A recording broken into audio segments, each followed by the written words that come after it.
Bienvenue à tous. Merci beaucoup d'assister à cet atelier. Merci à Média en scène aussi d'avoir pris l'initiative de mettre ce sujet, cette pratique, dans cette journée qui a comme thème les médias de demain, le paysage de demain. Je trouve que c'est vraiment une initiative très belle. Moi, je suis ici pour donc vous faire découvrir, peut-être que vous connaissez déjà la méditation. Quels sont celles et ceux qui ont déjà médité un petit peu? Très bien. Ah bah voilà, la majorité, pratiquement tout le monde. Donc vous connaissez la méditation de pleine conscience. Moi, j'enseigne la méditation de pleine conscience depuis 5-6 ans. Il y a une trentaine d'années, j'ai passé une trentaine d'années à réaliser des reportages et des documentaires pour la télévision. Donc j'ai adoré mon métier et j'ai levé le pied. J'ai complètement levé le pied pour me diriger pleinement et presque exclusivement aujourd'hui sur l'approfondissement de cette pratique qu'aujourd'hui je propose, je transmets. Donc c'est vous dire un petit peu l'intérêt que je porte aujourd'hui à cette pratique. Et alors effectivement, elle est en plein essor, mais je dirais que au-delà de l'aspect purement mode, qu'il pourrait y avoir, parce que ça inonde les journaux, la presse féminine, méditer pour mieux dormir, méditer pour maigrir, méditer pour rajeunir. Enfin, c'est vraiment la méditation maintenant est un peu à toutes les sauces. Au-delà de cet aspect de mode, il y a vraiment une lame de fond qui nous fait croire que ça va prendre de l'ampleur et ça va devenir vraiment une nécessité incontournable dans les sociétés modernes. Pour X raisons, c'est-à-dire que aujourd'hui, maintenant, c'est l'attention qui va devenir vraiment un objet précieux, qui va devenir un outil précieux. Et c'est précisément ce qu'on cultive dans la méditation de pleine conscience. C'est vraiment porter son attention sur un objet d'attention qu'on a défini au préalable. Ça peut être la respiration, ça peut être les sons, ça peut être les sensations du corps. C'est vraiment porter son attention de façon délibérée sur l'instant présent, sans jugement. C'est la définition la plus consensuelle qu'on donne à la méditation de pleine conscience. Et dans cette définition, chaque mot compte. C'est vraiment un travail sur l'attention. Et on s'aperçoit quand on commence à travailler comme ça sur l'attention, on se rend compte à quel point l'attention est volatile. C'est-à-dire que vous êtes là, 3 secondes après, hop, votre esprit s'est échappé. Vous êtes en train de marcher dans la rue, hop, vous êtes 4 secondes après, vous êtes déjà dans la réunion que vous allez faire. Vous prenez votre douche, vous êtes déjà dans la conversation qui s'est mal passée hier avec votre voisin ou avec votre collègue. Et vous reconstituez votre scénario, vous vous refaites vos petites histoires. On est de plus en plus sollicité aujourd'hui par tout un tas de connexions qui sont devenues incontournables, inévitables. C'est très marrant d'observer aujourd'hui, maintenant les jeunes, je veux dire, on est tous, c'est devenu notre troisième main, quoi, le portable, les SMS, tout ça. Donc c'est devenu vraiment quelque chose d'inévitable, mais d'où cette nécessité vraiment de revenir à l'intérieur de soi pour vraiment revenir à soi.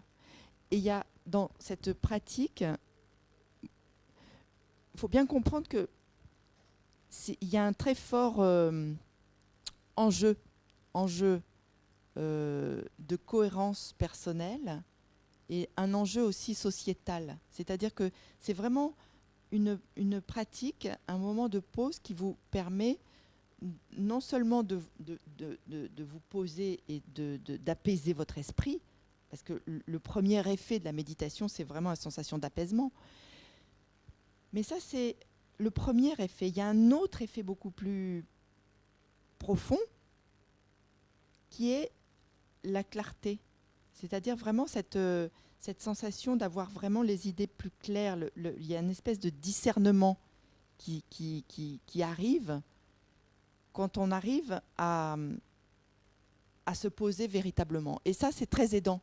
C'est très aidant pour soi, pour discerner ce qui nous ressemble, les choix qu'on doit opérer dans la vie, la relation aux autres. C'est vraiment... donc, ça n'est pas que déstresser, ça n'est pas que se relaxer. Je dirais que c'est un petit peu l'effet secondaire. Mais le vrai intérêt de la méditation, c'est vraiment obtenir plus de clarté.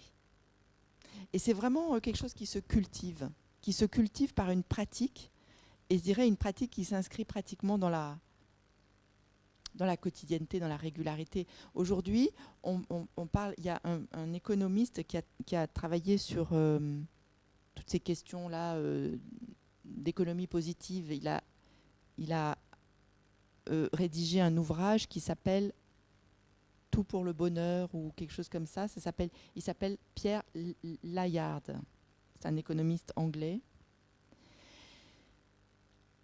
Et à la fin de son ouvrage, il parle de la méditation. Il consacre un chapitre, le dernier, à parler des travaux de ce fameux Américain qui s'appelle Jon Kabat-Zinn, qui est à l'origine de beaucoup, beaucoup de choses dans la méditation, parce qu'on lui doit vraiment le mérite d'avoir laïcisé cette pratique qui arrive tout droit des traditions ancestrales, notamment du bouddhisme.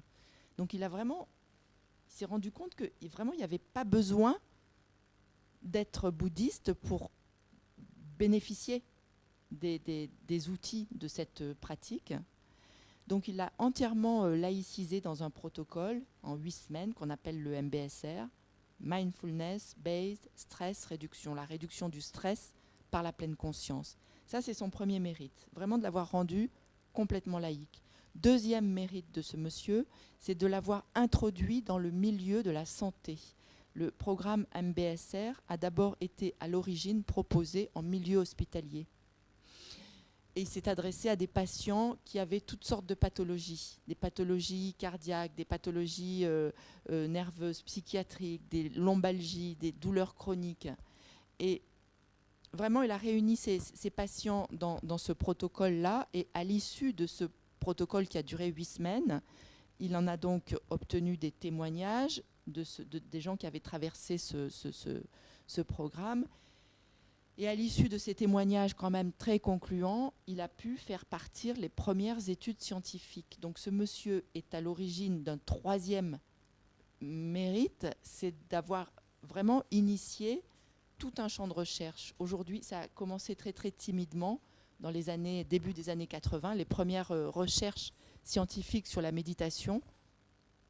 C'était début des années 80. Et aujourd'hui, c'est devenu exponentiel. Aujourd'hui, la méditation de pleine conscience est un champ de recherche à part entière. Et plein de disciplines médicales s'intéressent à la méditation de pleine conscience comme étant quelque chose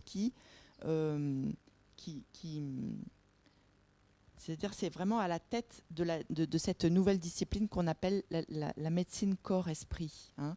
On s'est vraiment rendu compte que il y avait une corrélation très forte entre la santé et le fait de se connecter à soi.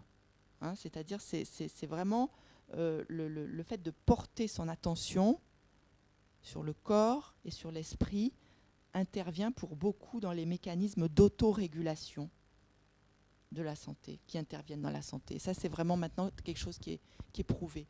Donc, autrement dit, il y a plein de disciplines médicales qui s'engouffrent dans ces recherches scientifiques. L'immunité, les affections cardiaques, tout ce qui est généré par le stress, les maladies de peau, les maladies psychiatriques, la dépression, la rechute dépressive, tout ça. Souvent maintenant, la méditation de pleine conscience est proposée dans ces affections, qui sont des affections du corps et des affections de l'esprit. Et ça, c'est de plus en plus convaincant, et ça le sera. Deuxième truc, on n'a pas besoin d'être malade pour s'initier et s'intéresser à la méditation de pleine conscience. Ça concerne vraiment tout un chacun. C'est vraiment quelque chose qui relève de l'écologie intérieure. Et vous pouvez très simplement comprendre ce qu'il en ressort dès lors que vous pratiquez régulièrement. Petit à petit, comme ça, vous arrivez à observer comment cette pratique arrive à infuser dans votre quotidien, dès lors que vous pratiquez souvent. Et vous n'avez pas besoin d'être en haut de l'Himalaya, vous n'avez pas besoin d'un environnement privilégié pour vous mettre à pratiquer. Vous pouvez vraiment vous poser à chaque instant, même, je sais pas, vous vous accordez cette pause de 10 minutes, 15 minutes, où que vous soyez, à condition vraiment de le faire vraiment. Hein. Donc, là, on a à peu près 1 heure. Là, maintenant, il nous reste 45 minutes dans cet atelier pour essayer. Je vais tout de suite essayer de vous faire pratiquer, parce que c'est le plus important. Et après, on fera des questions-réponses. C'est mieux. Hein. On va s'appuyer sur ce qu'on vient de faire pour que des questions émergent. Et c'est comme ça que j'aime bien construire les ateliers. C'est dans l'échange. Donc, la méditation de pleine conscience, c'est vraiment... c'est très simple, en fait. Ça commence par le fait d'accepter, enfin de se rendre, déjà d'évaluer si on arrive à couper son portable. Je ne dis pas de le mettre sur silencieux. C'est pas du tout la même chose. Le mettre sur silencieux, on est toujours on a toujours un œil là sur les notifications, puisque ça arrive tout le temps, les mails, les textos. Non, mais vraiment le mode avion. Voyez, c'est vraiment quand on est sur mode avion, il y a quelque chose qui se passe. C'est-à-dire qu'il y a un retour possible sur notre intérieur. Hein. Donc, est-ce que vous êtes disposé à vraiment vous établir, à vous mettre dans un premier temps sur le mode avion? Est-ce que ça vous pose problème? Est-ce que vous avez des urgences là qui vont arriver? Oui, non, peut-être. Bon, en tout cas, ça commence comme ça. Vraiment décider qu'on est avec soi et rien qu'avec soi. Ça, c'est le premier acte qui signifie qu'on va se poser. Voilà. Et à partir du moment où on décide, l'intention compte autant que l'attention qu'on va porter. Hein. L'intention de méditer. Voilà. C'est-à-dire que je décide de me tourner vers mon intérieur, là, dans cet instant. C'est-à-dire que vous pouvez tranquillement décider de fermer les yeux. Vous pouvez. Vous pouvez décider de fermer les yeux, voir si ça vous aide à vraiment être à l'intérieur de vous-même.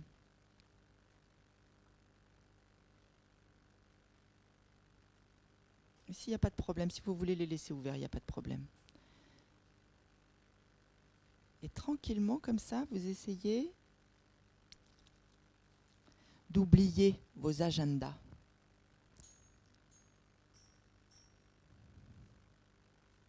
Vous avez été peut-être bousculé ce matin pour trouver l'adresse, être à l'heure.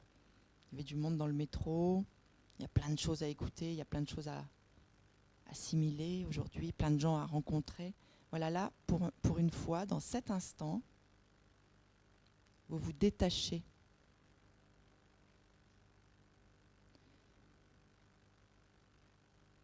Et peut-être vous vous interrogez aussi sur ce qui se passe là maintenant à l'intérieur de vous, votre état émotionnel. Comment vous vous sentez ?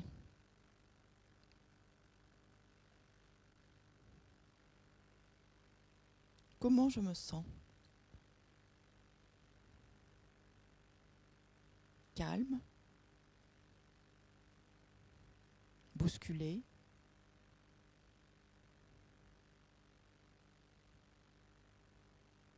Plutôt de bonne humeur, légère, léger.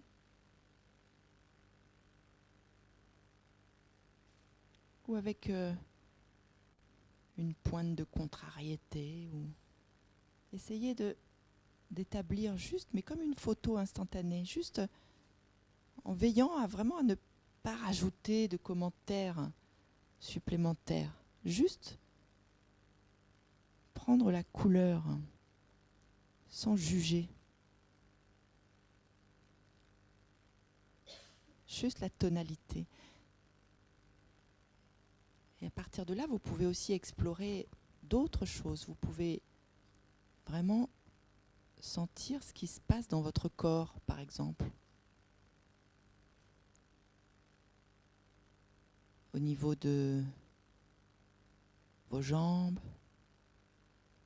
le confort de vos chaussures, par exemple, le confort de vos vêtements, ou des sensations plus intérieures. Qu'est-ce qu'il y a qui domine là vraiment en ce moment? Comme sensation, j'entends. Est-ce que c'est par exemple, je ne sais pas, des chevilles un peu fatiguées, des sensations dans le dos, des tensions dans les épaules, dans le cou, les cervicales? Qu'est-ce qui se présente à vous comme sensation?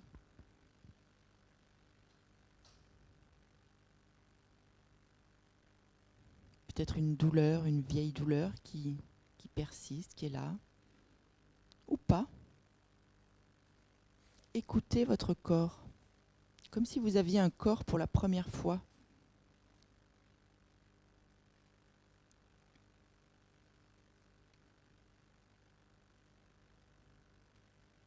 Et puis le corps en surface aussi, les points de contact de votre corps avec la chaise,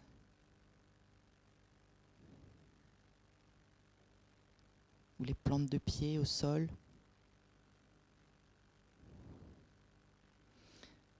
Essayez de voir quel est le point de contact qui n'est pas approprié dans cet instant, en tout cas qui met votre corps dans une situation, dans une position un peu inconfortable.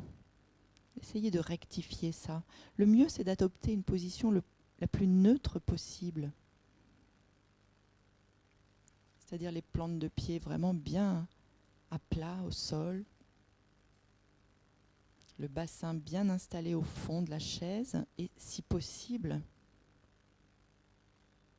de décoller le dos du dossier de la chaise, vraiment pour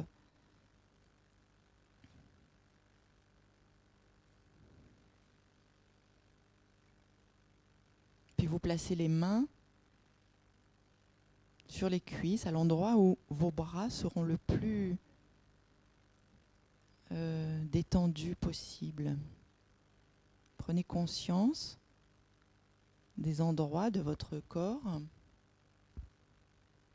où il y a des tensions. Peut-être il y a quelque chose qui ne veut pas lâcher là. Et voyez ce qui peut être détendu juste en portant votre attention.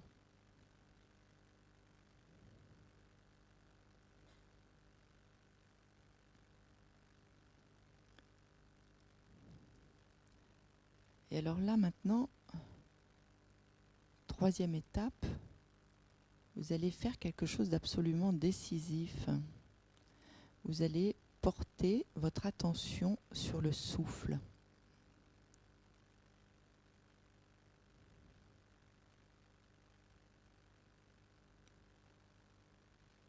Vous essayez d'observer l'inspire sur toute sa longueur, puis après le pic de l'inspire, et puis le basculement, et puis l'expire sur toute sa longueur également.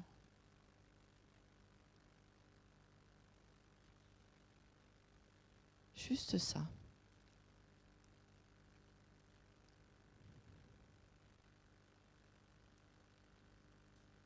Et vous recommencez, l'inspire.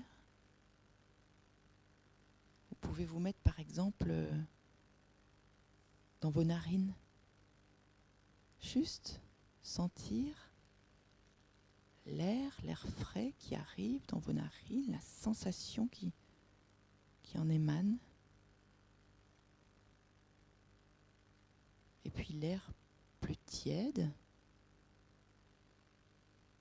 qui sort. Essayez de voir si vous arrivez à percevoir juste la différence de température. Juste sentir ça. C'est tout.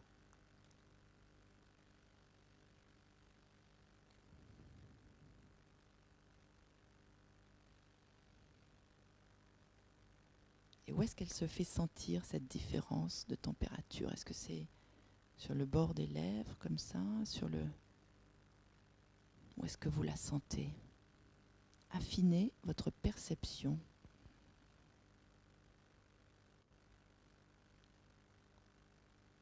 Et quand vous affinez votre perception, vous musclez votre attention.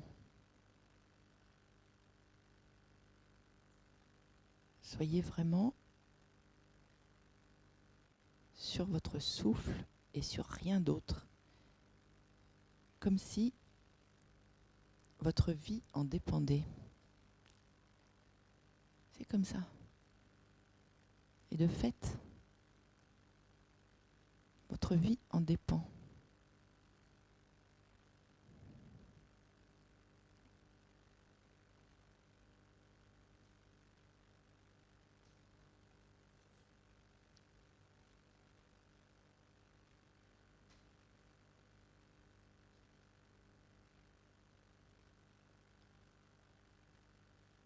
Et là, très vite, vous allez remarquer, hop, que votre esprit est parti sur des choses, des distractions, peut-être un bruit dans la salle qui vous a accaparé, ou une pensée, ou le fait de commencer à avoir faim. Je mangerai bien, tiens. Tout est possible.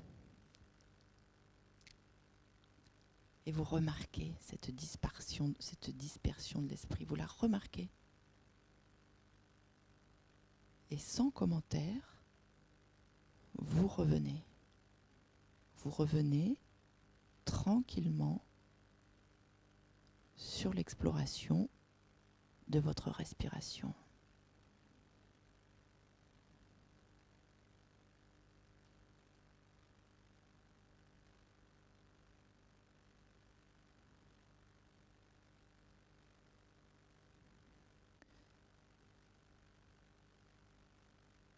Voyez sur le trajet de votre souffle à quel endroit votre respiration se fait le plus sentir, à quel endroit la sensation est la plus forte et la plus perceptible. Essayez de trouver cet endroit et restez-y pour explorer encore plus.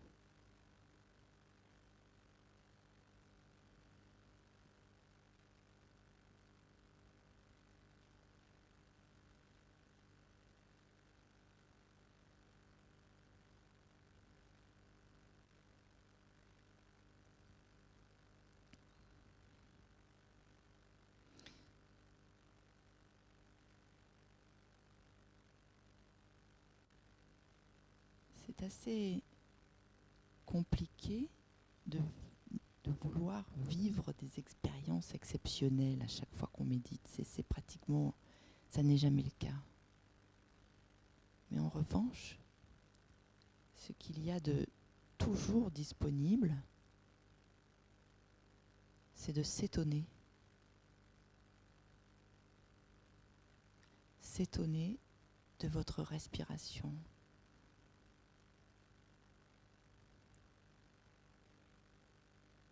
Du mécanisme, du processus de votre respiration qui se fait tout seul.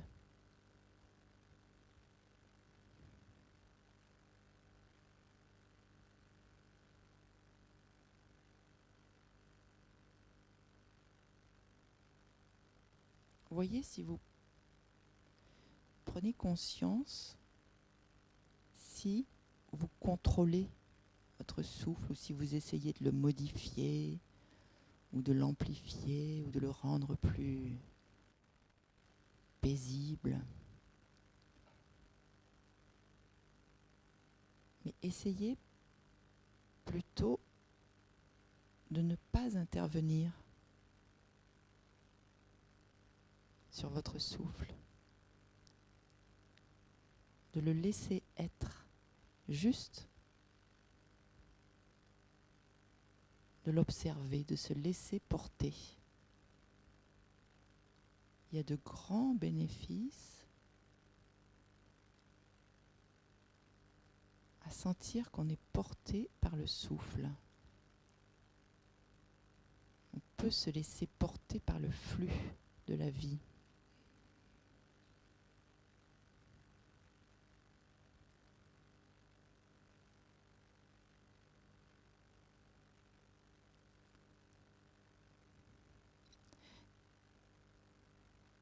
C'est la seule fonction de notre organisme qui est bicéphale, c'est-à-dire c'est automatique et en même temps on peut intervenir. On peut réguler le souffle, on peut l'amplifier, on peut le... Là, il s'agit vraiment de le laisser être sans intervenir, parce que ça, c'est encore une question du mental, encore une tendance du mental de contrôler.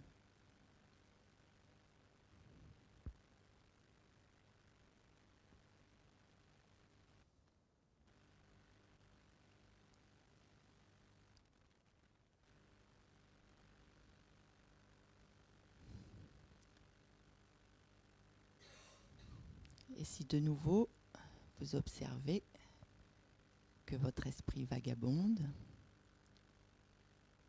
vous le ramenez.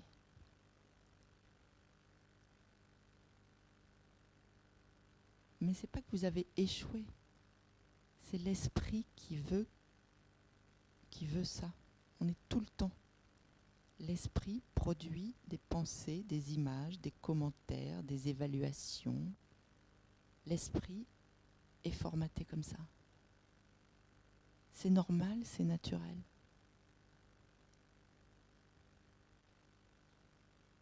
Ne vous en voulez pas si vous êtes parti ailleurs. Observez-le simplement. Et vous revenez avec bienveillance. Vous dites « Ah !» Observez juste la pensée qui vous a traversé et regardez-la comme une pensée. Et vous revenez.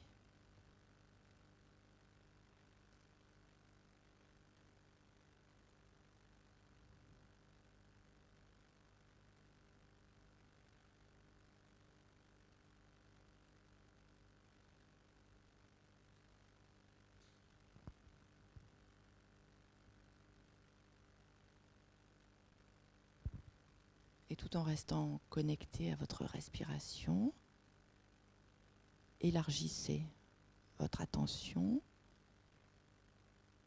aux sensations du corps.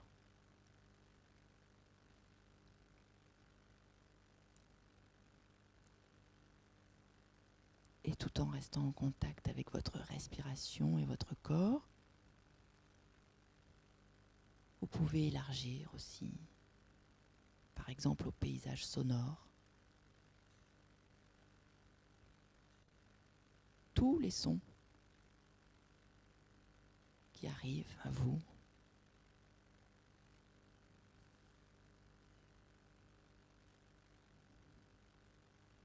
Toutes les sonorités, même celles que vous n'auriez pas entendues, si vous n'aviez pas porté votre attention sur les sons.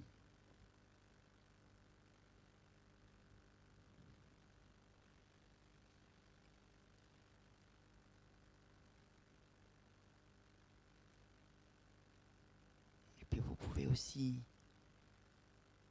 porter votre attention sur la qualité de l'air, là, maintenant. La chaleur, l'humidité, comme si sensation de l'air, sensation de la peau, au contact de l'air, vous renseignez.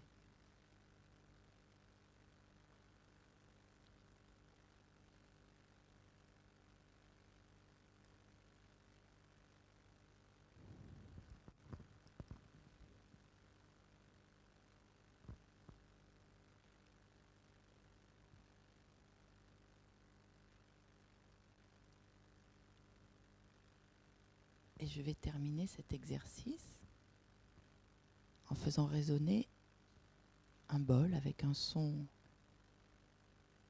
très lumineux, je dirais. Essayez d'écouter ce son comme un mélomane avait vraiment cette idée de valoriser la qualité de ce son.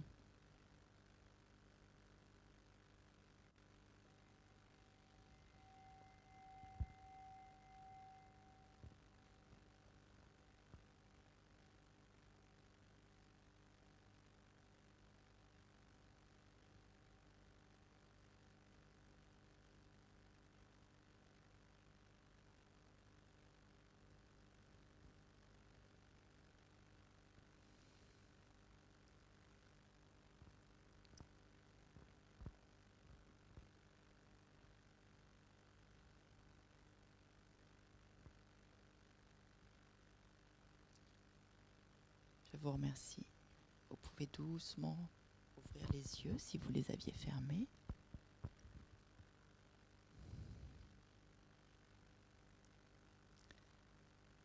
Et ça a duré 20 minutes. Voilà, 20 minutes. Vous avez été attentif à vous-même.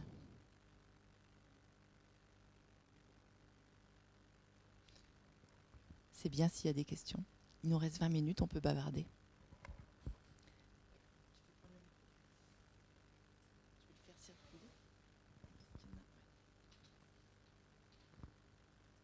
Merci pour cette séance. J'ai une question, en fait, vous mettez toujours ensemble méditation de pleine conscience. Du coup, je me demandais s'il y avait d'autres types de méditation. On n'est pas si nombreux que ça. Il y a effectivement des centaines de techniques de méditation, parce que ça date de 5000 ans avant Jésus-Christ, la plupart. Hein. C'est vraiment des techniques qui ont été... Alors, il y a la méditation transcendantale, il y a la méditation de pleine conscience, il y a la méditation il y a vraiment tout un tas de méditations. Moi, j'ai été formée à la méditation de pleine conscience, et aujourd'hui, ce dont il est question, l'essor de la méditation est dû à l'essor de la méditation de pleine conscience, parce que c'est bien cette forme de méditation-là qui est scientifiquement observée. C'est vraiment, quand on parle de toutes les études scientifiques aujourd'hui qui ont lieu, c'est vraiment sur la méditation de pleine conscience. Voilà. Et comment le fait de se connecter à soi-même intervient dans les mécanismes d'autorégulation du corps. Le corps a une capacité innée, intrinsèque, à s'autoréguler. Vous voyez bien quand vous vous coupez, par exemple, le produit qu'on met, c'est juste pour ne pas s'infecter, mais le phénomène de cicatrisation, la coagulation sanguine, tout ça, c'est le corps qui le propose, qui le fait. Donc, et de la même manière, pareil pour les émotions, le champ émotionnel, on a des émotions très très fortes comme ça, mais c'est-à-dire, donc, le corps a une capacité naturelle à s'auto-réguler. Et on a vraiment observé que le fait de porter son attention sur tel ou tel aspect de notre expérience, que ce soit les sensations, les émotions, les pensées, le fait de porter son attention sur les différents aspects de notre expérience intervient pour beaucoup dans les phénomènes d'autorégulation et donc de guérison. C'est ça, c'est la méditation de pleine conscience comme un outil qui intervient dans la santé intégrative. Voilà, la santé au sens large.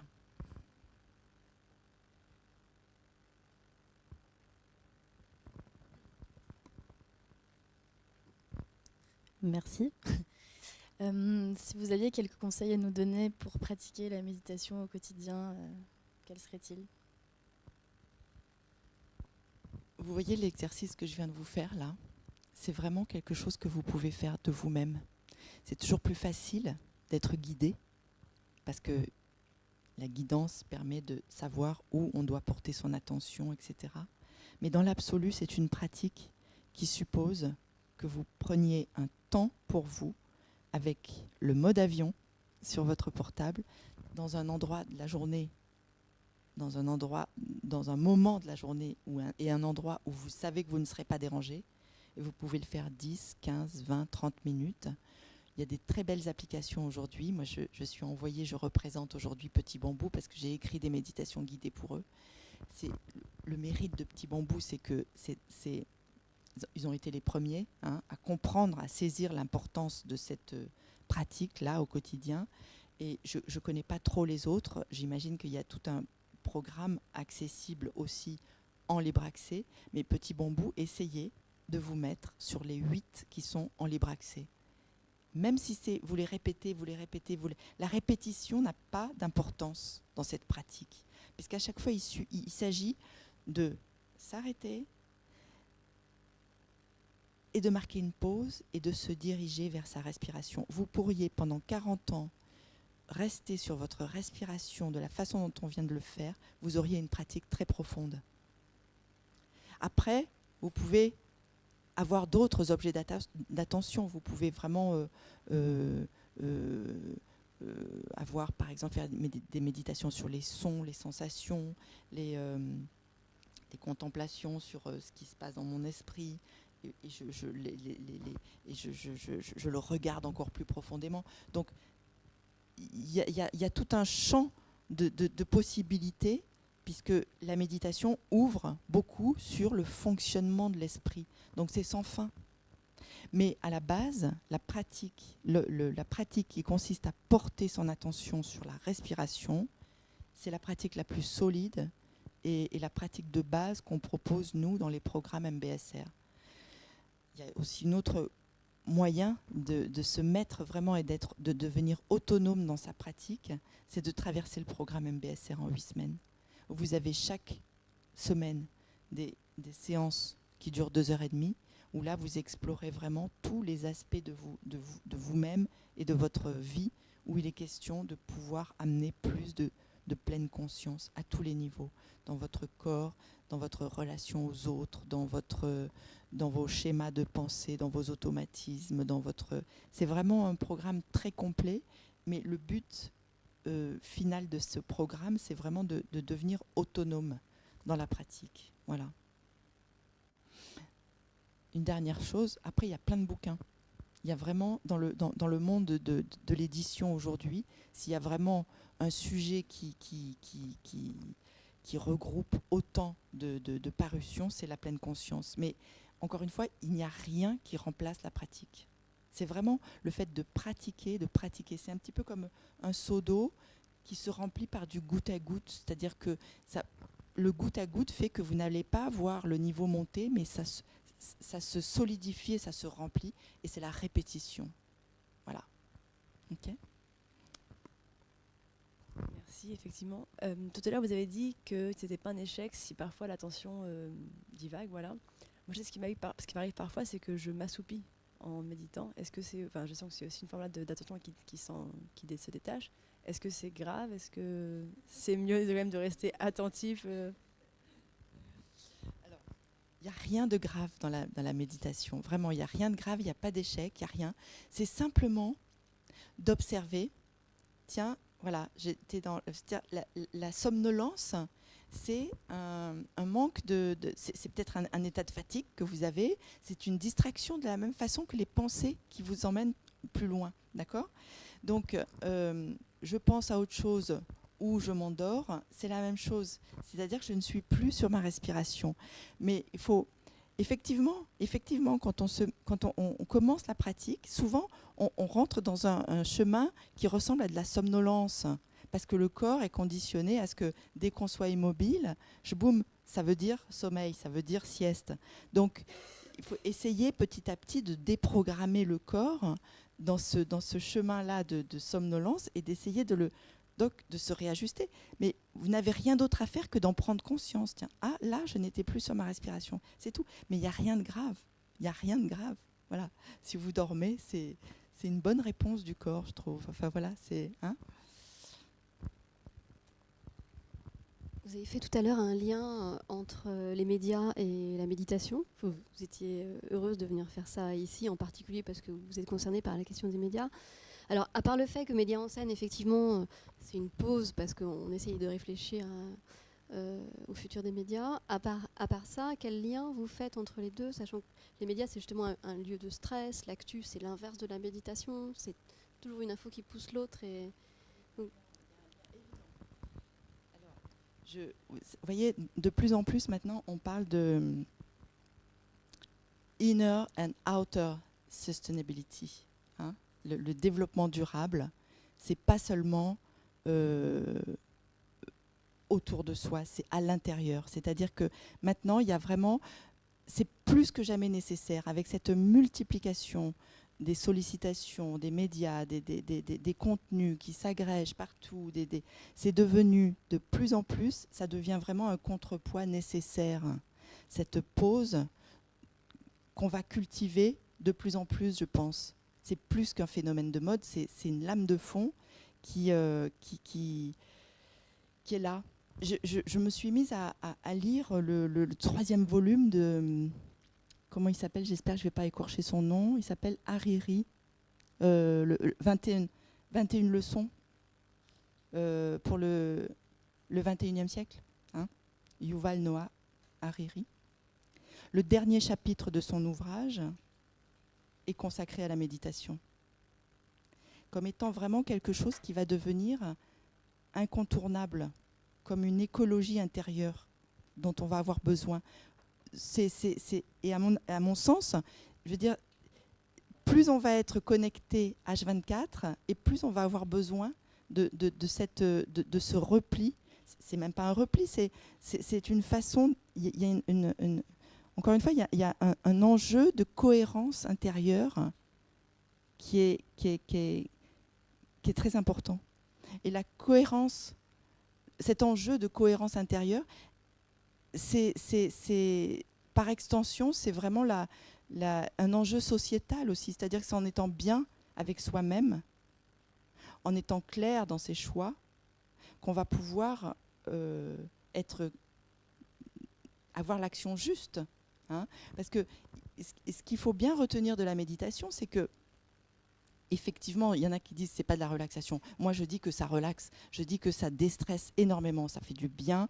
Mais je dirais que le but ultime, ce n'est pas la relaxation. Le but ultime de la méditation, c'est vraiment plus de clarté, le discernement. C'est-à-dire que dès lors que vous déposez, dès lors que vous avez comme un bocal, vous voyez, qui est trouble par quoi que ce soit, par de l'argile ou par de la boue ou par des trucs, vous le déposez sur une étagère. Vous connectez à cette tranquillité du corps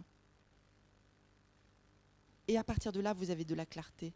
Vous avez plus de conscience de ce que vous devez faire, de comment vous devez avancer, etc. C'est ça, la méditation. C'est ça. Et encore une fois, ça se cultive. Bonjour. Il me semble d'ailleurs qu'Hariri, il a dédié son dernier livre au fondateur de Vipassana. Et justement, je voulais savoir ce que vous pensiez des programmes comme ça un peu plus radicaux par rapport à nos modes de vie, comme Vipassana, qui est un peu le plus connu. Effectivement, Vipassana. Goenka, vous l'avez cité, c'est ça? Vous avez un? C'est ça. C'est un monsieur, il est décédé aujourd'hui. Il a vraiment élaboré le protocole Vipassana tel qu'il a été enseigné par le Bouddha. Hein. Et aujourd'hui, maintenant, dans les retraites Vipassana, vous allez sur le site des retraites Vipassana. Partout dans le monde, on propose des retraites Vipassana. C'est la façon la plus radicale de rencontrer la méditation. C'est-à-dire que c'est 10 jours où vous vous levez très tôt, vous vous couchez très tôt aussi, hein, à 9h c'est dodo, vous mangez très peu, vous méditez toute la journée. Voilà. Ça c'est vraiment... et vous ne faites rien d'autre les 3 premiers jours que d'observer la sensation de l'air au bout de vos narines. Voilà. Et après, le 4e jour, vous descendez ailleurs. Enfin voilà, c'est vraiment très très... il n'y a pas de discussion philosophique, il n'y a rien, c'est vraiment bon. Ça c'est la méditation vipassana. Parce qu'à un moment, il y a ou il n'y a pas, mais il est possible qu'il y a vraiment un état de clarté qui apparaît. Ça, c'est vraiment il faut avoir le temps et puis il faut avoir envie d'être confronté de cette manière-là à la méditation. Et comme je le disais tout à l'heure, il y a vraiment aujourd'hui plein de possibilités de rentrer dans la méditation. Essayez, franchement, les 8 méditations qui sont en libre accès sur l'application Petit Bambou. Voilà, après vous déciderez si vous passez à un programme, si vous allez entrer dans le programme. Il y a d'autres méditations dans ce programme, c'est sur plus qui sont de l'ordre qu'on pourrait appeler des méditations plus analytiques, hein, sur la confiance en soi, sur des thèmes un peu moins généralistes que les 8 premières, mais vraiment, c'est vraiment quelque chose qui, très simplement, sans vous dire « Ah, je vais méditer et je vais vivre une expérience extraordinaire et je vais être bien demain ». Non, c'est vraiment entrez-y avec de la patience, de la confiance, et comme si vous... Avec vraiment cette notion du débutant, c'est quelque chose qui revient beaucoup dans la méditation, c'est-à-dire que écouter son souffle comme si on l'entendait pour la première fois. Sentir la sensation du bassin quand on est assis sur la chaise, comme si on avait un bassin pour la première fois. C'est vraiment à chaque fois, vous réinitialisez, vous faites un reset quoi, de votre être dans son entièreté. Voilà. J'ai bien répondu ? J'ai répondu... Qui c'est qui me posait la question ? Ah, pardon. Voilà. Je crois que c'est bon, là. Elle me faisait signe de la... Hein. Je vous remercie en tout cas de votre attention. Merci à tous.